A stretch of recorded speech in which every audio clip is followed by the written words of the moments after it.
நல்ல உதிரி உதிரியா சூப்பரான டேஸ்டில் லெமன் சாதம் எப்படி செய்யலாம் அப்படின்னு தான் நம்ம இன்னைக்கு பார்க்க போறோம். பிகினர்ஸா இருக்கிறவங்களுக்கு இந்த சாதம் ரொம்பவே யூஸ்ஃபுல்லா இருக்கும். சாப்பிட்றதுக்கு ரொம்ப சாஃப்டாவும் டேஸ்டாவும் இருக்கும். அதே நேரத்தில் நம்ம சிம்பிளாவும் செஞ்சு முடிச்சிடலாம். இப்ப வாங்க அது எப்படி செய்யலாம் அப்படிங்கறத பார்க்கலாம். நல்ல சாதத்தெல்லாம் போட்டு பெரட்டுற மாதிரி அகலமான கடாயை பார்த்து எடுத்து வச்சுக்கோங்க. இந்த சாதத்தை பொறுத்தவரை நம்ம நல்லெண்ணெயில தான் செய்யணும். அப்பதான் சூப்பரா இருக்கும். ஒரு 2 ஸ்பூன் அளவுக்கு நான் நல்லெண்ணெய் சேர்த்து எண்ணெய் நல்லா காஞ்சதும் இதுல 1 ஸ்பூன் கடுகு, 1/2 ஸ்பூன் ஜீரகம், 1 ஸ்பூன் உளுந்து, 1 ஸ்பூன் கடலைப்பருப்பு, ஒரு 1/4 ஸ்பூன் அளவுக்கிட்ட மிளகு, 1/4 ஸ்பூன் வெந்தயம், ஒரு 5 to 6 போல மிளகாய் வத்தல், இது எல்லாத்தையும் போட்டு அடுப்பை நல்ல மீடியம் ஃபிளேம்ல வச்சு வறுத்து விட்டுக்கலாம். நம்ம போட்ட கடுகு ஓரளவுக்கு பொரிஞ்சு வந்த பிறகு இதுல ஒரு 3 கிட்ட மிளகாய் எடுத்து கீறி வச்சிருக்கேன். அதை இதுல சேர்த்துக்கலாம். அடுத்ததா ஒரு கைப்பிடி அளவுக்கு வேர்க்கடலை, ஒரு 5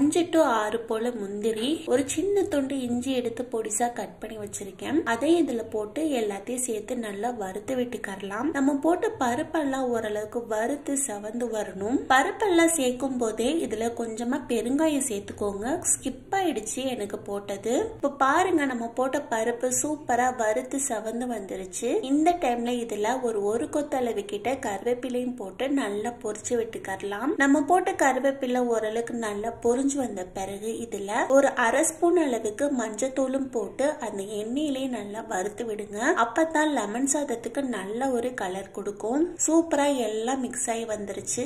இந்த டைம்ல இதுல ஒரு கிளாஸ் அளவுக்கு அரிசி போட்டு நான் வடிச்சு நல்லா ஆற வச்சிருக்கேன். அதை எடுத்து இதுல சேர்த்துக்கலாம். அடுத்ததா நல்லா பழுத்த பழமா பார்த்து ஒரு லெமன் எடுத்து கட் பண்ணி பிழிஞ்சு வச்சிருக்கேன். லெமன் இந்த டைம்ல சேர்க்கும் போது நல்ல ஒரு டேஸ்ட் கொடுக்கும். இப்போ அந்த லெமன் ஜூஸை இதுல ஊத்தி அந்த சாதத்து கூட நல்லா மிக்ஸ் பண்ணி விட்டுக்கலாம். நம்ம ரெடி பண்ணி வச்சிருக்கிற தாளிப்பும் இந்த சாதமும் ஓரளவுக்கு நல்லா மிக்ஸ் ஆகி வரட்டும். சாதம் வடிச்சு ஓரளவுக்கு நல்லா ஆற வச்சிடணும். அதே மாதிரி சாதம் வடிக்கும் போது ரொம்ப கொலைய விட்டுறக்கூடாது. சாதத்தை ஓரளவுக்கு பக்குவமா பார்த்து நம்ம சாதத்தை வடிச்சு எடுத்துக்கிட்டாதான் சாதம் உதிரி உதிரியா நமக்கு வரும். இப்ப பாருங்க, சூப்பரா இது எல்லாமே சேர்ந்து நல்லா மிக்ஸ் ஆகி வந்துருச்சு. பார்க்கவே ரொம்ப கலர்ஃபுல்லா இருக்கு. இந்த டைம்ல உப்பு இருக்கான்னு செக் பண்ணி பார்த்துட்டு பத்தாத பட்சத்துக்கு கொஞ்சமா சேர்த்துக்கோங்க. அடுத்ததா கொஞ்சமா கொத்தமல்லி இலையும் போட்டு அது கூட சேர்த்து நல்லா மிக்ஸ் பண்ணி விட்டுக்கலாம். பாருங்க, சூப்பரான டேஸ்ட்ல நல்ல உதிரி உதிரியா ஒன்னோட ஒண்ணு ஒட்டாம நமக்கு லெமன் சாதம் ரெடி. கண்டிப்பா இந்த மாதிரி செஞ்சு ட்ரை பண்ணி பாருங்க. ட்ரை பண்ணி பார்த்துட்டு எப்படி இருந்தது அப்படிங்கறத கமெண்ட் பாக்ஸ்ல கமெண்ட் பண்ணுங்க. வெறும் 10 நிமிஷத்துல சூப்பரான டேஸ்ட்ல ரொம்பவும் சிம்பிளா தக்காளி சாதம் எப்படி செய்யலாம் அப்படின்னு தான் நம்ம இன்னைக்கு பார்க்க போறோம். இது பாத்தீங்கன்னா குழந்தைங்களுக்கு லஞ்ச் பாக்ஸ்ல கூட கொடுத்து விடலாம். இல்லைன்னா மிஞ்சின சாதம் இருந்துச்சுன்னா நைட்டு டின்னரா கூட செஞ்சு சாப்பிடலாம். ரொம்ப சூப்பரான டேஸ்ட்ல இருக்கும். கஷ்டமே இல்லாம ஈஸியா நம்ம செஞ்சு முடிச்சிடலாம். இப்ப வாங்க ரொம்பவும் டேஸ்டா சிம்பிளா தக்காளி சாதம் எப்படி செய்யலாம் அப்படிங்கறத பார்க்கலாம். நல்ல அகலமான கடாயை பார்த்து எடுத்து வச்சுக்கோங்க.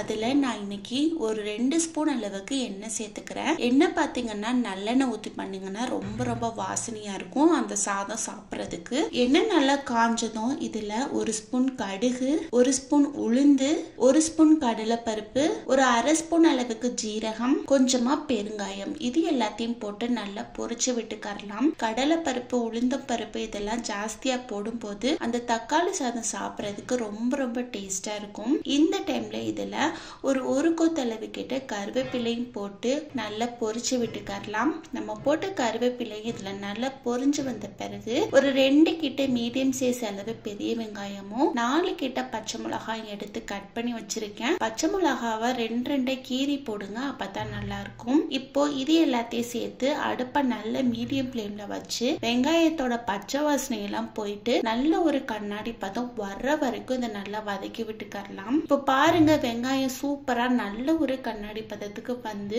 வதங்கியும் வந்துருச்சு.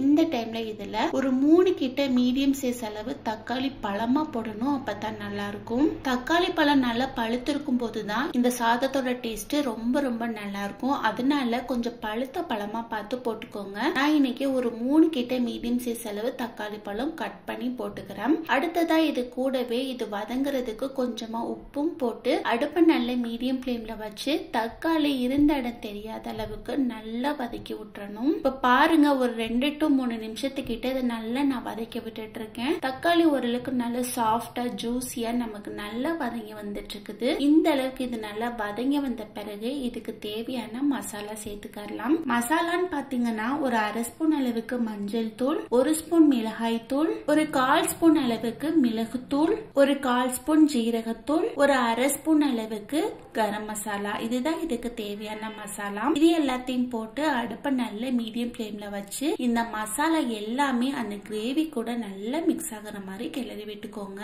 இப்ப பாருங்க நம்ம போட்ட மசாலாவுமே அந்த கிரேவி கூட நல்லா மிக்ஸ் ஆகி வந்துருச்சு. இந்த மசாலா அதுல நல்லா செட் ஆயிட்டு ஒரு 2 நிமிஷத்துக்கிட்ட அதோட பச்சை வாசனை எல்லாம் போயிட்டு அதுல இருந்து எண்ணெய் பிரிஞ்சு வரணும். அது வரைக்கும் இது நல்லா வதக்கி விட்டுக்கலாம். பாருங்க சூப்பரா இது நல்லா வதங்கி வந்துருச்சு. கடைசியா இதுல கொஞ்சமா கொத்தமல்லி இலை தூவி அதையும் சேர்த்து நல்லா மிக்ஸ் பண்ணி விட்டுக்கலாம். கடைசியா இந்த கொத்தமல்லி இலை சேர்க்கும் போது நல்ல ஒரு ஃபிளேவர் நமக்கு கொடுக்கும். இப்ப பாருங்க இது எல்லாமே சேர்ந்து நல்ல சுருள வதங்கி வந்துருச்சு.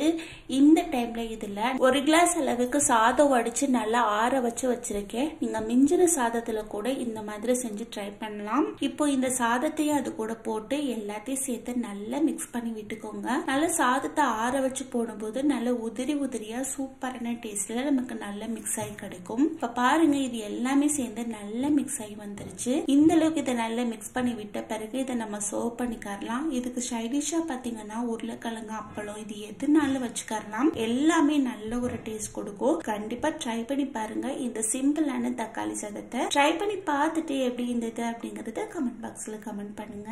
ஹலோ ஃப்ரெண்ட்ஸ், வெல்கம் டு சாச்சி சமையல். நம்ம இன்னைக்கு என்ன பார்க்க போறோம் அப்படின்னு பாத்தீங்கன்னா புளி சாதம் மசாலா ரெடி பண்ணி அந்த மசாலா வச்சு எப்படி ஒரு சூப்பரான டேஸ்ட்ல செய்யலாம் அப்படிங்கறத நம்ம இன்னைக்கு பார்க்க போறோம். நம்ம கோவில் எல்லாம் சாப்பிடும்போது புளி சாதம் எவ்வளவு டேஸ்டா இருக்குமோ அதே டேஸ்ட் இந்த மாதிரி மசாலா ரெடி பண்ணி செய்யும் போது கண்டிப்பா கிடைக்கும். நான் சொல்றது புளி சாதம் புளியோதரை கிடையாது. புளி சாதம் வேற, புளியோதரை வேற. இப்ப வாங்க புளி சாதத்தை எப்படி செய்யலாம் அப்படிங்கறத பார்க்கலாம். ஃபர்ஸ்ட் ஒரு அகலமான கடாயை பார்த்து எடுத்து வச்சுக்கோங்க. அதுல ஒரு 2 ஸ்பூன் அளவுக்கு எண்ணெய் சேர்த்துக்கலாம். இதுக்கு மசாலா ரெடி பண்ணும்போது நல்லெண்ணெய் ஊத்தி பண்ணினீங்கன்னா ரொம்ப வாசனையா இருக்கும். எண்ணெய் நல்லா காஞ்ச பிறகு இதுல ஒரு 2 ஸ்பூன் அளவுக்கு உளுந்தம் பருப்பு எடுத்து வச்சிருக்கேன். அதை இதுல சேர்த்துக்கலாம். அடுத்ததா அதே 2 ஸ்பூன் அளவுக்கு கடலை பருப்பு, அதே 2 ஸ்பூன் அளவுக்கு மல்லி விதை, இது 3ஐயும் ஈக்குவலான குவான்டிட்டியில போட்டு அடுப்பை நல்ல மீடியம் ஃப்ளேம்ல வச்சு வறுத்து விட்டுக்கலாம். புளியோதரை செய்யறதுக்கு சீரகம் மிளகு இதெல்லாம் சேர்த்துப்பாங்க. ஆனா புளிசாதம் மசாலாவுக்கு அதெல்லாம் தேவை கிடையாது. இப்போ பாருங்க நம்ம போட்ட பொருள் எல்லாம் ஓரளவுக்கு நல்லா வறுத்து வர ஸ்டார்ட் ஆயிடுச்சு. இந்த டைம்ல இதுல நான் ஒரு 5 போல வரமிளகாய் எடுத்து வச்சிருக்கேன். அதை இதுல சேர்த்துக்கலாம். அடுத்ததா அது கூடவே ஒரு 2 ஸ்பூன் அளவுக்கு வெள்ளை எள்ளு எடுத்து வச்சிருக்கேன். அதையும் இதுல போட்டு நம்ம போட்ட பொருள் எல்லாம் ஓரளவுக்கு வறுத்து செவந்து வர வரைக்கும் வறுத்து விட்டுக்கலாம். இது ரெடி பண்ணும் போது அடுப்பம் நல்ல சிம்ல வச்சுதான் பண்ணணும். தீஞ்சு போக விட்டுறக்கூடாது. இப்ப பாருங்க இது எல்லாமே சேர்ந்து நல்லா வறுத்து வந்துருச்சு. இந்த டைம்ல இதை நம்ம வேற ஒரு பிளேட்டுக்கு மாத்திடலாம். இது நல்லா ஆறி வந்த பிறகு ஒரு மிக்ஸி ஜார்ல போட்டு நல்லா பவுடர் கணக்கா அரைச்சி எடுத்துட்டு வந்துடலாம். பாருங்க இந்த அளவுக்கு பவுடர் கணக்கா அரைச்சி எடுத்துட்டு வந்துட்டு ஸ்டோர் பண்ணி வச்சுக்கோங்க. மீதமா இருந்ததுன்னா அடுத்து நம்ம புளி சாதம் செய்ய ஸ்டார்ட் பண்ணிடலாம். புளி சாதம் செய்யறதுக்கு சாதம் வடிச்சு ஏற்கனவே ஆற வச்சுட்டேன். ஒரு 2 ஸ்பூன் அளவுக்கு எண்ணெய் சேர்த்துக்கோங்க. எண்ணெய் நல்லா காஞ்ச பிறகு இதுல 1 ஸ்பூன் கடலை பருப்பு, 1 ஸ்பூன் உளுந்தம் பருப்பு, 1 ஸ்பூன் கடுகு இது எல்லாத்தையும் போட்டு நல்லா பொரிச்சு விட்டுக்கலாம். நம்ம போட்ட பருப்பு நல்லா செவந்துட்டு கடுகும் நல்லா பொரிஞ்சு வந்த பிறகு இதுல கொஞ்சமா பெருங்காயம் சேர்த்துக்கலாம். கண்டிப்பா இதை சேர்த்துக்கறணும். அப்பதான் நல்ல ஒரு வாசனை கொடுக்கும். அடுத்ததா ஒரு 3ல இருந்து 4 போல மிளகாய் வத்தல், ஒரு 1 ஸ்பூன் அளவுக்கு வேர்க்கடலை இது எல்லாத்தையும் போட்டு நல்லா பொரிச்சு விட்டுக்கலாம். நம்ம போட்ட கடலை ஓரளவுக்கு பொரிஞ்சு வந்த பிறகு இதுல ஒரு கொத்தளவு கிட்ட கருவேப்பிலையும் சேர்த்து அது கூட நல்லா மிக்ஸ் பண்ணி விட்டுக்கலாம். இப்போ பாருங்க இது எல்லாமே சேர்ந்து நல்லா மிக்ஸ் ஆகி வந்துடுச்சு. இந்த டைம்ல இதுல நம்ம ரெடி பண்ணி வச்சிருக்கோம் இல்லையா புளி சாத பொடி, அதுல இருந்து ஒரு 2 ஸ்பூன் அளவுக்கு மட்டும் எடுத்து இதுல சேர்த்துக்கோங்க. ரொம்ப சூப்பரான டேஸ்ட்ல இருக்கும் இந்த மசாலா ரெடி பண்ணி புளி சாதம் செய்யும் போது. இப்போ இந்த மசாலாவும் அந்த எண்ணெயில போட்டு ஒரு 2 நிமிஷத்துக்கிட்ட மட்டும் வறுத்து விடுங்க. அடுப்பை நல்ல சிம்ல வச்சுதான் பண்ணணும். நல்லா வறுத்து வந்த பிறகு இதுல ஒரு சின்ன லெமன் சைஸ் அளவு புளி எடுத்து நல்ல கட்டியாக கரைச்சி வச்சிருக்கேன். அதை எடுத்து இதில் ஊற்றி அது கூட சேர்த்து நல்லா மிக்ஸ் பண்ணி விட்டுக்கரலாம். மிக்ஸ் பண்ணி விடும்போதே பார்த்தீங்கன்னா இதுக்கு தேவையான அளவு உப்பும் போட்டு அதையும் சேர்த்து நல்லா கிளறி விட்டுட்டு ஒரு அரை கிளாஸ் அளவுக்கு தண்ணியும் ஊற்றி எல்லாத்தையும் சேர்த்து நல்லா மிக்ஸ் பண்ணி விட்டுட்டு மூடி வச்சிருங்க. இதில் உள்ள தண்ணி எல்லாம் நல்லா வத்திட்டு எண்ணெய் நல்லா பிரிஞ்சு வரட்டும். இப்போ ஒரு 5 to 6 நிமிஷத்துக்கிட்ட வச்சிருந்தேன். இப்போ பாருங்க சூப்பரான டெக்ஸ்சர்ல நமக்கு புளிசாத கிரேவி ரெடி ஆயிருச்சு. செம்ம வாசனை வருது இதுல இருந்து. இந்த அளவுக்கு இதுல இருந்து எண்ணெய் நல்லா பிரிஞ்சு வந்த பிறகுதான் நம்ம வடிச்சு வச்சிருக்கிற சாதத்தை எடுத்து இதுல போட்டு மிக்ஸ் பண்ணி விடணும். சாதம் போடும்போது சூடா போட்டுறாதீங்க, ஓரளவுக்கு நல்லா